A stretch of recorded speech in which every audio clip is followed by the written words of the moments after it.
Here we go. Okay. So hi. Hi. To start off, would you like to say your name and where you are? Yes, my name's Tilly Jarvis and I'm in Brisbane, Australia. Okay. And you probably know the first big question is, who are you? I mean, who are you as a human being? Who are you as a person? And that can be qualities about yourself, your values, your passions, or anything you'd like to share. Yeah, I watched some of the other interviews because I was curious about how to answer, who am I? And I've been sitting with it a bit this week as well. It's interesting what happens in my body when I get asked that question. I get this sensation of time travel going back, and I see myself as a teenager and as a child and all these different moments of who I have been. And realize how who I am is just who I am right now in this moment. And that would be what comes up really clearly is that I am a mother and I'm an auntie, and I live downstairs from my two nieces.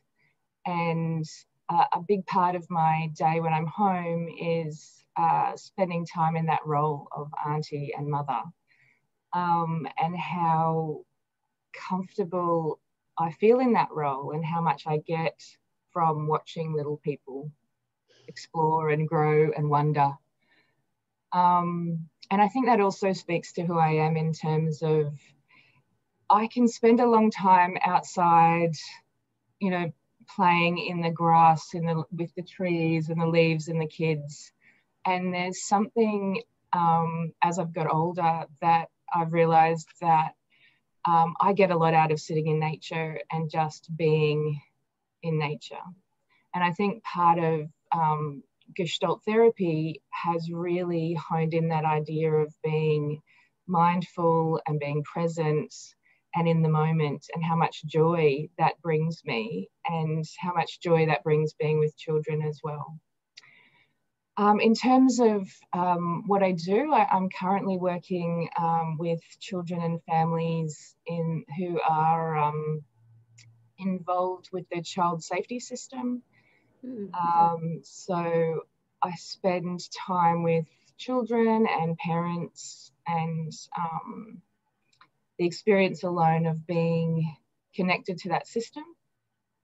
I've also I've just completed my master's in Gestalt therapy recently, a few weeks ago. So changing from student back to not student is also a new change in my role. I've got a social work undergrad qualification that I did my honours in art therapy. And I've done a master's in primary healthcare, which was based on alcohol and other drugs and mental health and wellbeing. Yeah. And as a person, would you say that there are any particular values or passions that you sort of work yourself around? Yeah, I would consider myself quite passionate about social justice and community. I think so. I worked for about 6 years in a centre which was based on research in social justice research. I think my passion really lies in understanding power dynamics and privilege, and privilege that is overt and easy to see, as well as privilege that's really hidden and intertwined through policy and within culture, and how to actually become aware of that and how to talk about that in a way that's palatable and able to be discussed as well. So I have a passion in looking into particularly, I guess, whiteness and what it is for me to be a cisgendered white female and what that comes with. So, And I'm wondering if you would like to say anything about how you understand yourself in your privilege and in those facets of identity that you were talking about? How you carry it or how you situate yourself? Yeah. It's been quite a journey. I think originally just building awareness and having an understanding of the more easily identifiable privilege that comes with that. So,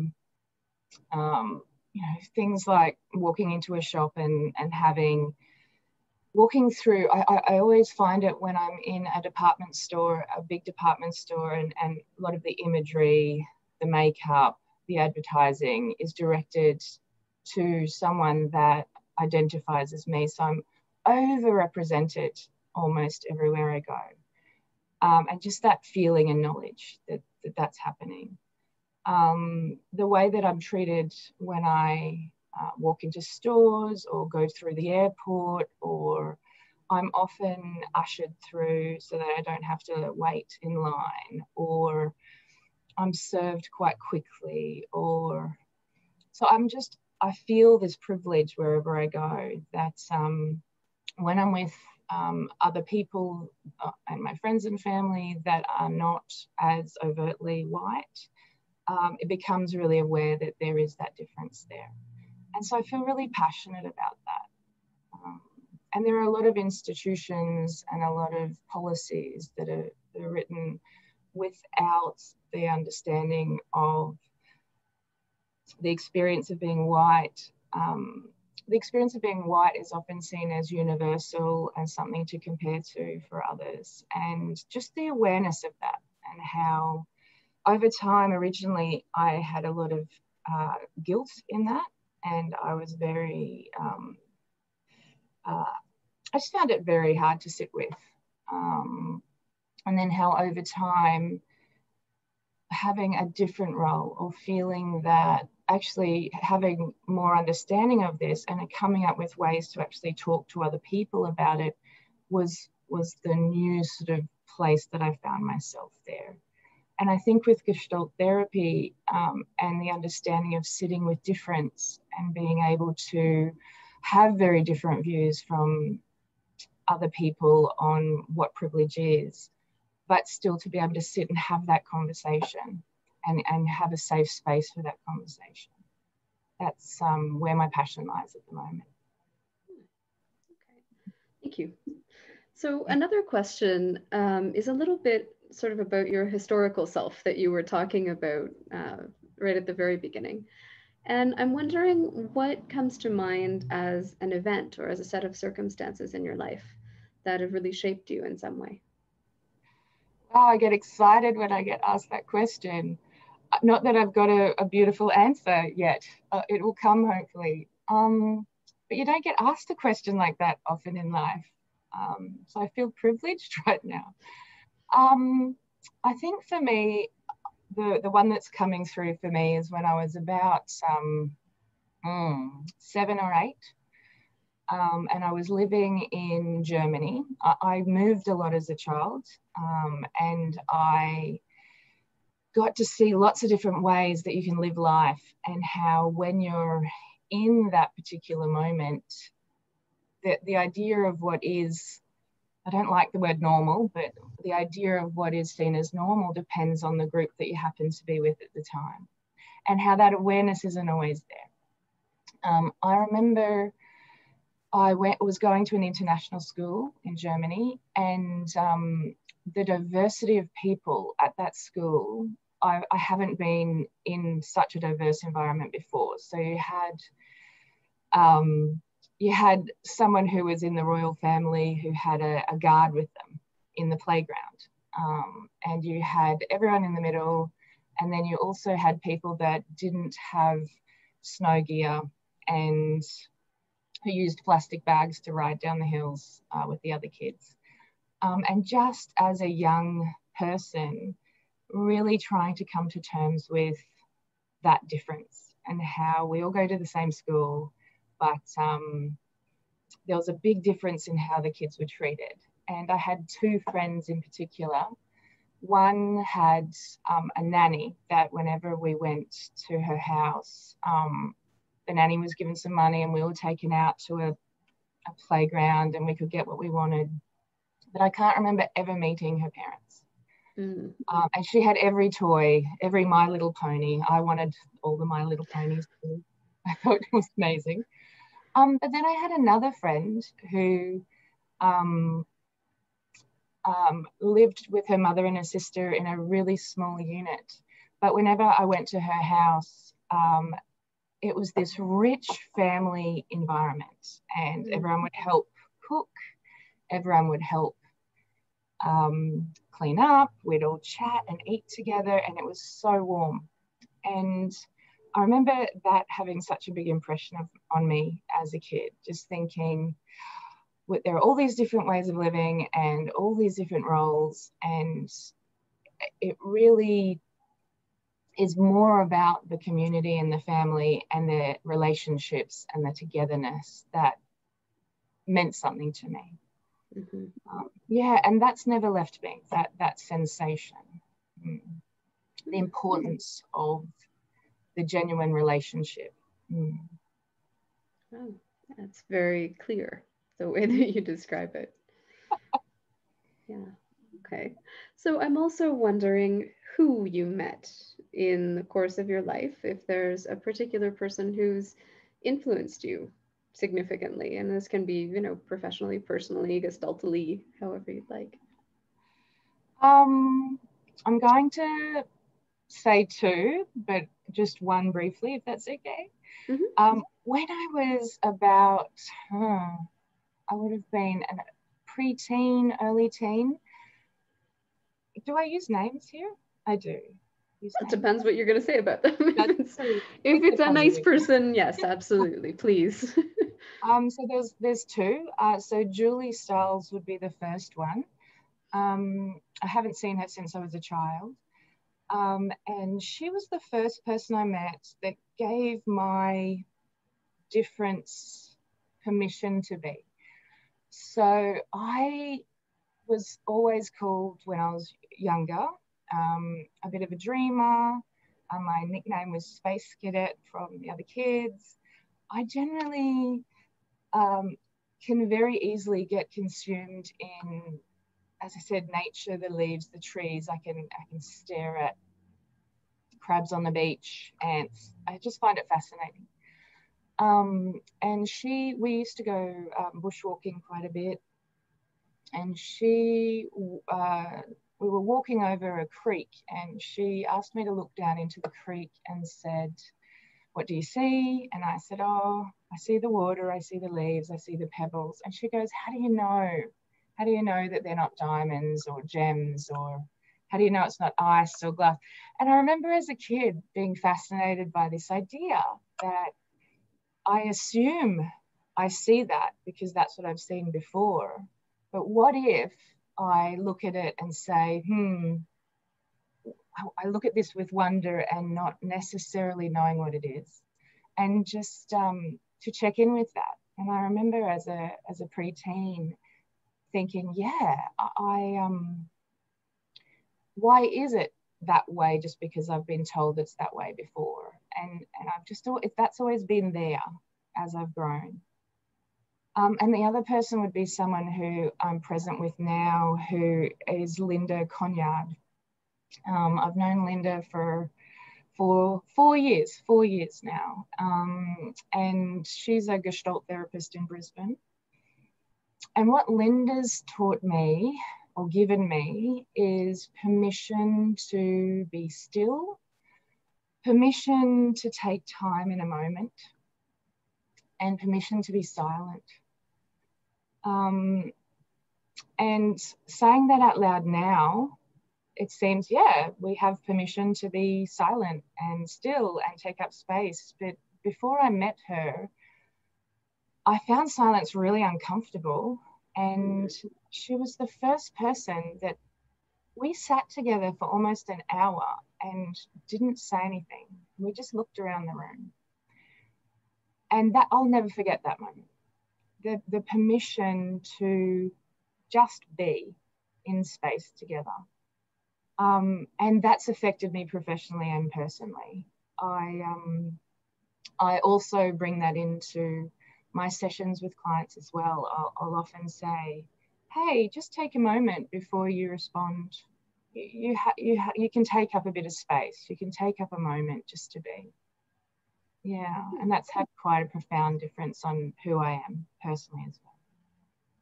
Interesting. I love that from your first person, the layer of fantasy and the extra creativity and the richness. Like it's this, and it's a very, very interesting invitation there. Okay. So how did you come to Gestalt? How did you meet it? How did I meet it? Oh, I'm going to tell the full truth. So when I studied my undergrad in social work, we had to pick an area that we wanted to do more work in, and we were given a list. And I remember we had one lecture, I think, on each of the list, and Gestalt therapy was one. So we had one session on Gestalt therapy, and I think CBT and everything in the middle. And I remember, I think they focused on the chair exercise. And I remember thinking, what is this? I can't connect with this at all. I don't understand it. And I think I put Gestalt therapy last on my list. And I laugh about that now, because now I so passionately believe in Gestalt psychotherapy and what it can do and what it's done for me, that I think back to that now and think, I was in a world and headspace of everything has to be evidence-based. If you want to get anywhere as a therapist, you have to align yourself with the medical model. It has to be a proven, you have to be able to get a provider number. So you must align yourself. So I did CBT, cognitive behavioral therapy.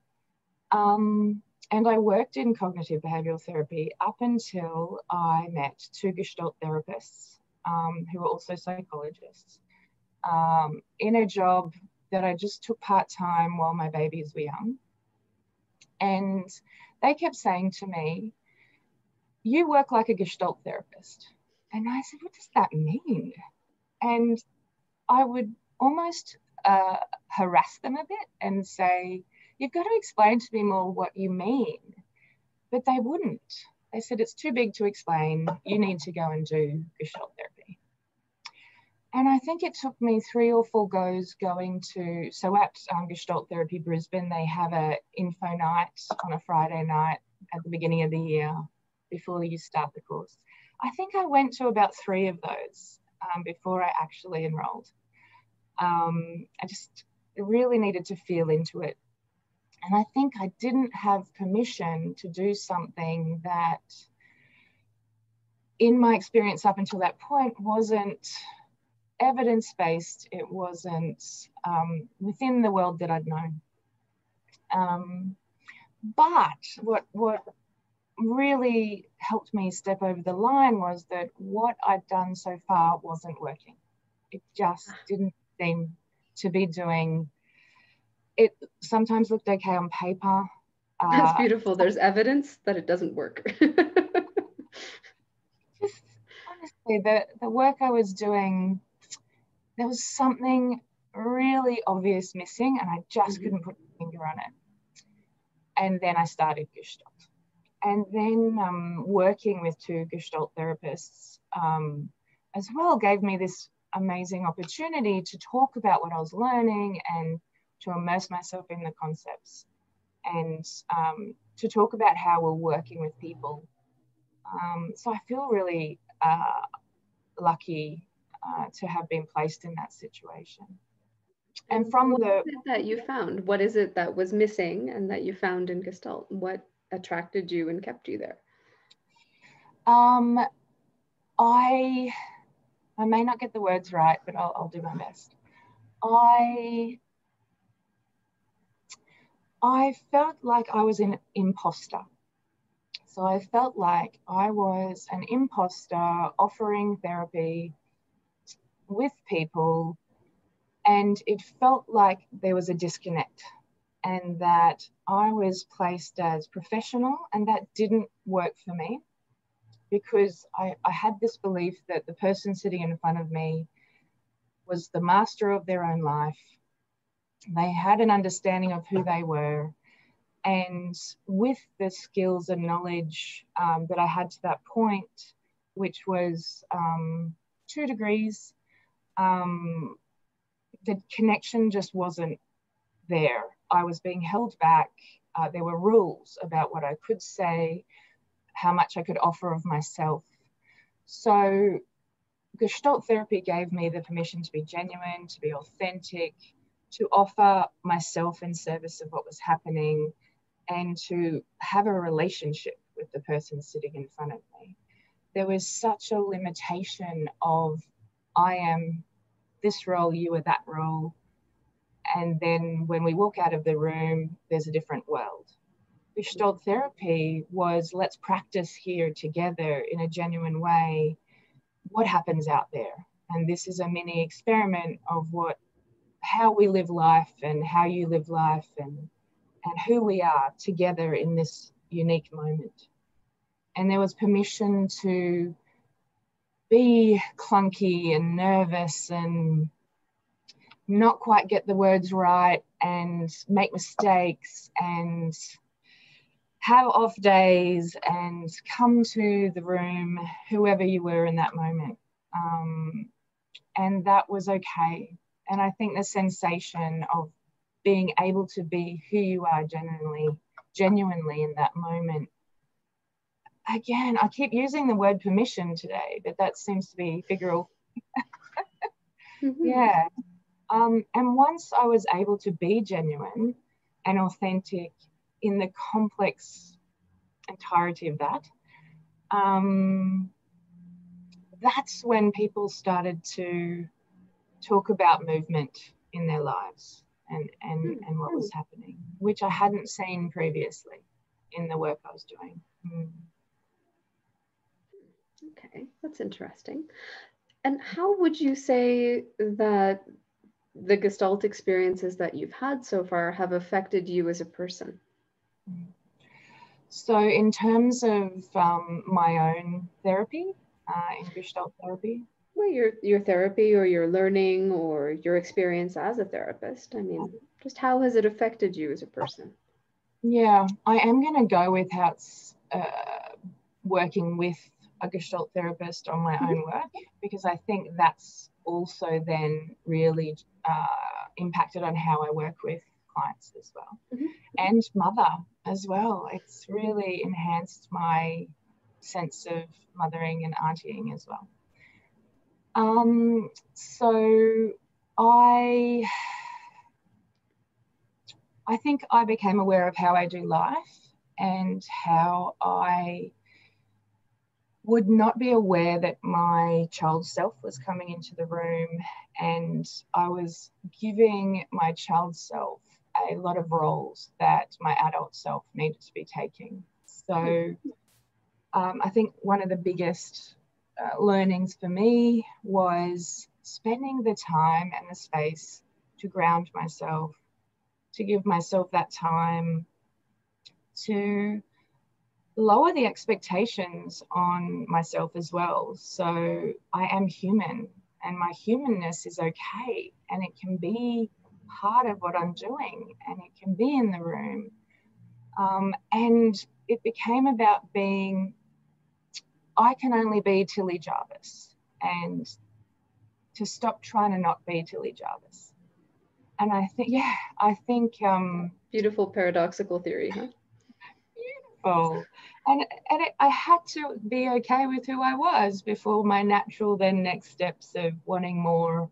So I feel like I beautifully have worked through the paradoxical theory of change, but it just took me a really long time. I think about 3 years to be okay, and still bits I've bubble. been in therapy for at least 18 years, so that's he's not bad. Start of the movement. So that really just the idea of how could I be okay with who I am? I have so many flaws. And coming from that position of focusing on flaws constantly, and living in the future or the past rather than really being present in the now.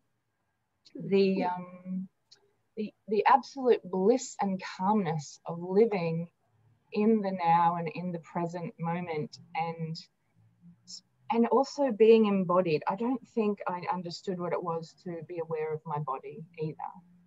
I think I had very much disconnected from my body and was living in my mind, in my head. And my feelings would come through every now and then. I didn't know what to do with them.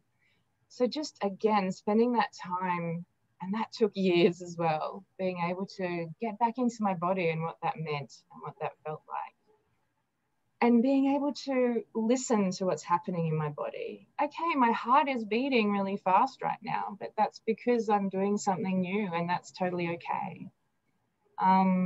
So being present to myself, embodied in myself, and aware of being in the moment rather than really living cognitively, has been, that's been absolutely life-changing. And then being able to sit with my children and my nieces, and there seems to be a natural way that the kids do this. They seem to be able to sit and be present in a way that I was no longer able to do. So we've been able to learn off each other. And then also with clients that I'm working with at the moment, something that's been said is, you give me time to just come into the room. And we can spend up to half an hour just coming into the room and being present in ourselves and having that time. And I don't think in life, I don't know, but for me, there isn't a huge amount of moments to have that time to actually land when you walk into a space, and how much difference that can make, in that moment. That's fair. So I'm also curious, you've talked a bit about sort of white and non-white aspects of yourself, and child and adult aspects. I'd also like to know how you experience your gender, or how you understand yourself in your gender as a woman. Yeah.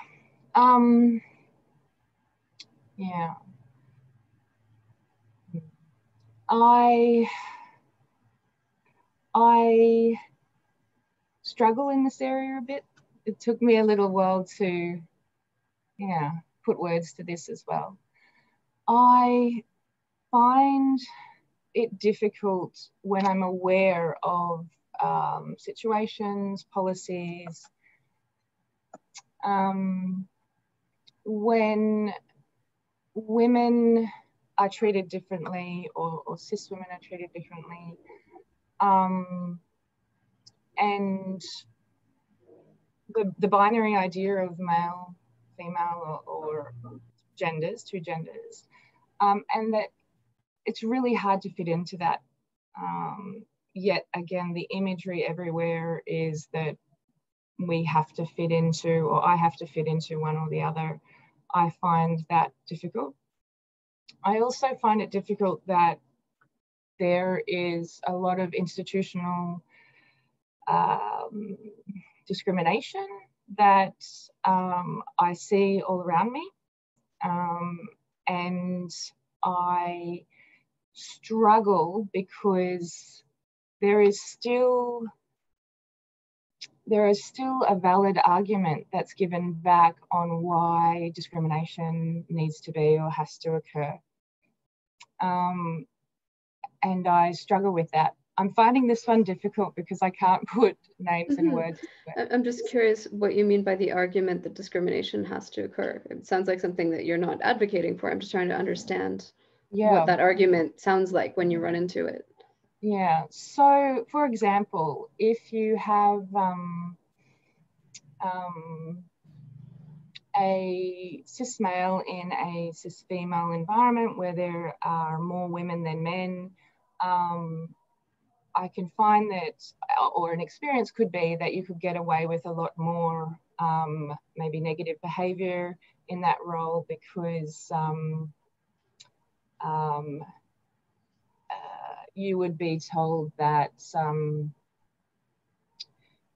it would be difficult to work with all women, something like that. Whereas if a female in that environment did the same thing, she may then be reprimanded or put down for that. So I keep seeing around me that in policy, discrimination shouldn't occur. There's a lot of training on discrimination and how that shouldn't be in the workforce or in different systems or institutions. But in practice, there are so many examples. And when they're called out or when they're brought up, the person that brings them up is still often the one that's vilified. And that keeps happening in practice. In saying that, the conversation is happening more and people are tending around me to bring things up more.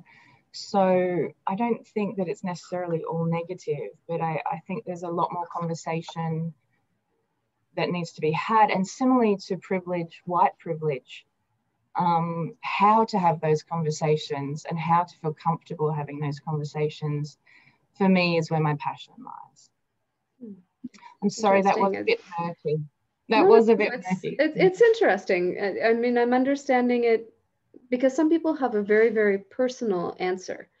But I'm understanding sort of a different layer of your social self and how you orient yourself around those issues. And it's interesting because, I mean, gender and identity, any element of identity politics, it's not individual, it's social, it's contextual. And I think it's interesting that when you bring in that sense of justice, that one of the things that tends to happen, that human phenomena, is, okay, I know that there's this rule and I've learned this concept, but then there's sort of that creativity and cleverness in finding the loophole or finding the way to go around it and doing the same things, aware that it's not okay, but then justifying it. Yes. And it's really uncomfortable. As you were describing it, I'm like, I know exactly what you're talking about. And it was that loophole that came to mind. It's like, okay. And coming back in circles and circles and circles and in spirals in the conversation around any aspect of justice and equality. And it's such a circular conversation because of the tendency to go back to that status quo where the privilege was and where it was comfortable and where I didn't have to be aware of all of this stuff. Absolutely. And do things differently and become uncomfortable. Yeah. I don't know if maybe that's just me putting a whole bunch of words on it, but that's those words really landed well. I'm going to keep the loophole idea. That really landed well with me. And I think as well, I think one of the people that I've done a group with said, can we keep politics out of the discussion? And I remember looking at him and thinking, you're a heteronormative white male who is very represented politically. So maybe the reason that you're calling to keep politics out of this discussion is because you're already represented there. And what we were hearing around the room were the gaps in representation. So can we keep other people's politics out of my comfort space, please? Yeah. And I'm also so aware that I can step, I call it the white umbrella. I can step under, or the privilege umbrella. I can step under that umbrella whenever I want. If I want to take a break, if I want to take a breath, if I want to just have a fun weekend, I can go straight back to that comfort. And then depending on who we are, we all have a different allowed space under that umbrella. And some people have no space under that umbrella. So yeah, that awareness is absolutely there. Okay. So I'm also wondering, I know you said you've just finished your training, but do you have a sense of being part of the Gestalt community? Does that mean anything to you? I mean, it can be institutional, but also any other way that you understand it. Yeah. For me, what that means is a group of people who I can be absolutely genuinely, authentically myself with, and who have also either been through the 4 years with me or I've met along the way, and also current Gestalt practitioners as well. And that is a safe space. I call it my safe container, where I can be authentically me. I don't have to necessarily have a wall of who I need to portray to the world right now when I'm in that space, that I do tend to take with me to a degree everywhere else when I'm not in that group. And they are people that I can check in with all the time, and who I can't find the word, but in a balanced way will call me on my deflection and call me on my projection and call me on my retroflection, and in a way that no one else seems to, or I don't have the relationship with other people to do that. And I really and not everybody has that vocabulary, so no, I so appreciate that that aspect of that community, that I can continue to do my work in a safe space on myself, so my own personal work, and we can have that open discussion about how we live life and check in with each other, which I feel so grateful for. It's a pretty special space. Mm-hmm. And I am wondering, in your experience within Gestalt, or applying it or studying it, what would you say that the challenges that you've run into have been? So the challenges for me has been the awareness of privilege and whiteness that has come from my learning within the Gestalt community, and also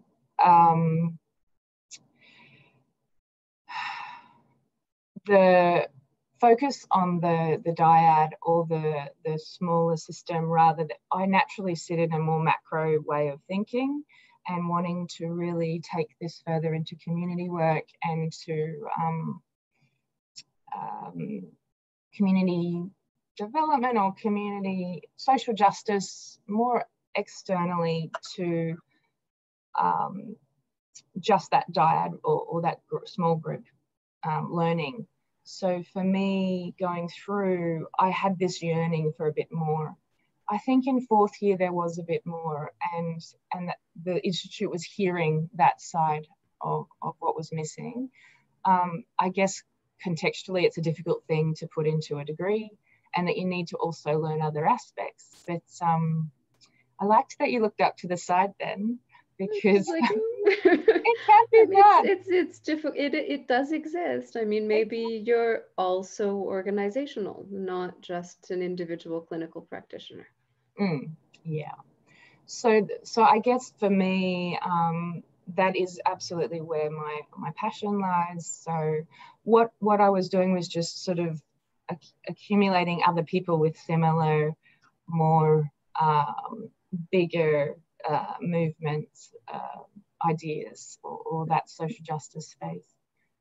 Yeah, but I did struggle quite a bit with the lack of the mention of privilege and the mention of how that worked within the Gestalt institution. Yeah. And it became talked about more and more as we went through, because we kept bringing it to the surface and it kept becoming figural throughout. Yeah, it's that elephant. I mean, it's there. It's difficult to ignore an elephant for 4 years, though. That's a long time. Yeah. Mm-hmm. So that was challenging. That was absolutely, that was a challenge. And on the upside, what would you say one of your peak moments or one of your highlights in your Gestalt experience so far is? I mean, and that can be just an insight, a moment, an anecdote, a clinical moment. I have a similar sensation in my body from the initial question of who am I? because there were so many little moments throughout that time. I am going to go bigger and say that I am so much more me than I have been for a very long time. I think I got so far away from me before I did Gestalt therapy that I was limited in what I could do. I was limited in who I could talk to, how I could feel. It's that permission word. I now have permission to be who I am and bring my humanness into the world. I'd forgotten that. It was not there. So I look back to when I started first year and think, I almost want to scream at myself, just keep going. You know, this is going to be amazing. First year might suck, but after that, yeah. Just hang in there. It's a little rough. It's a little rough, but yeah. I think I cried every weekend in first year. I went to my sister's house and I just broke down in tears every single weekend. Yeah. In a good way, though, right? Well, yeah. I was connecting back with my body. I think that was part of the healing and part of that process. Mm-hmm. But it's so profoundly changed my life that I can't find the words. I really can't.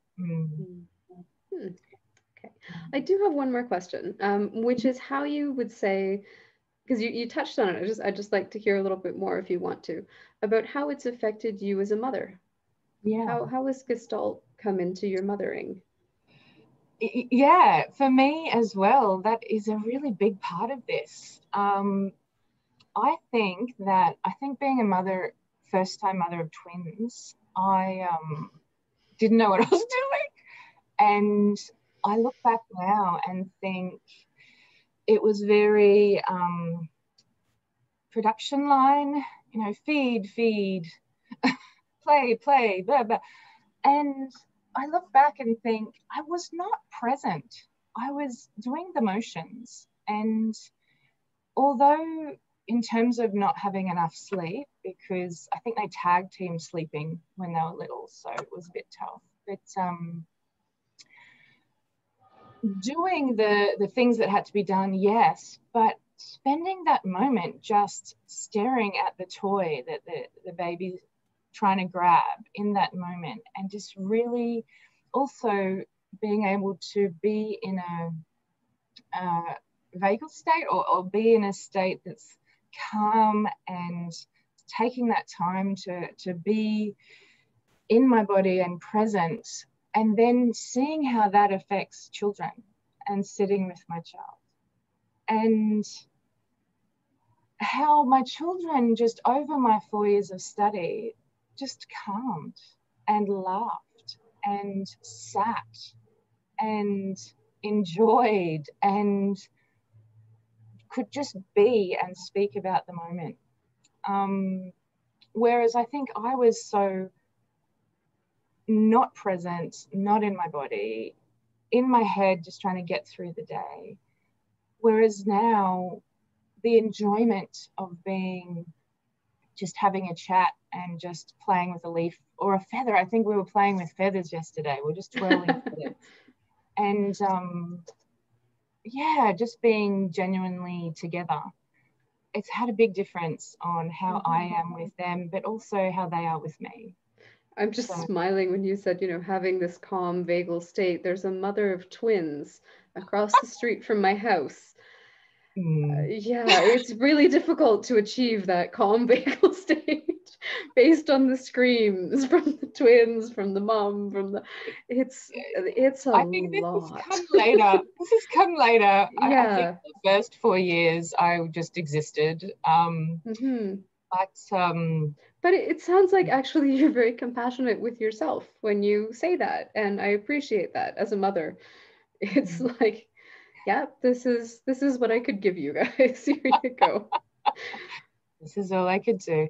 Yeah. And I think that's another thing about being a mother in society, the expectations again, that idea of this is the level. But in reality, I was focused on hitting that level and missing the moments, the presence, and just sitting and being in that moment, which was more important than baking the right food or, you know, making sure the routine was perfect. Yeah. Interesting. So the last real question is, what's next? Where are you going with this? Do you have a particular project? And I mean, you've touched a few times on the social justice aspect and some of the larger social implications, but do you have any final thoughts about where Gestalt could or should be going from where you see it? So what's next would be, I'm dreaming a lot and I've got quite a few things I want to do. So there is a bit of realism that does need to come in. But it is in that aspect of I have so much I want to write, and there's so much that I just want to research and write, especially on privilege. I have this project, and it is a dream, and it will probably take a while to set up a community safe container or a safe space that has a multiple diverse rooms, indoor, outdoor, that are sensitive to different needs and different people's sense of comfort. So looking at different light, different colors, different textures, and create this as a community space for people to use in the Gestalt world, looking at running groups, running communities, and bringing people in so that there can be a hub in Brisbane. That's the ultimate sort of idea that I'd love to do, but that might take a while. It's good that you have realistic expectations, but it sounds like a really good idea. Yeah, and just starting the conversation about what would people want and what could work. And then the other idea is just to start my own business or start my own practice and work both in the community as well as privately, and come up with some sort of reduced rate so that Gestalt therapy can be offered to more people, and come up with a way for that to happen. So it's all very new. I'm sort of still in the study bubble. And I guess because it's my passion, I do like the idea of seeing Gestalt back to that idea of a movement and back to that idea of being within that bit broader social justice realm, and just getting to know what more people are doing and just start reading and looking and exploring, and getting all energized in that space as well. Wonderful. That all sounds very exciting. It's big. It is, but that's lovely. That's great. So do you have anything else you'd like to add at this point? Anything you feel like we've missed, or? I just wanted to say thank you for you doing this. I'm aware that you're doing this or the group are doing this out of interest, and how it's opening up doors to meeting and getting to know new people in a platform that, especially right now with what's happening, we wouldn't be able to see and meet. So I just want to say thank you. Thank you. Really appreciate it. Wonderful. Well, thank you. So if it's okay, we'll leave this here for now. Yeah, great.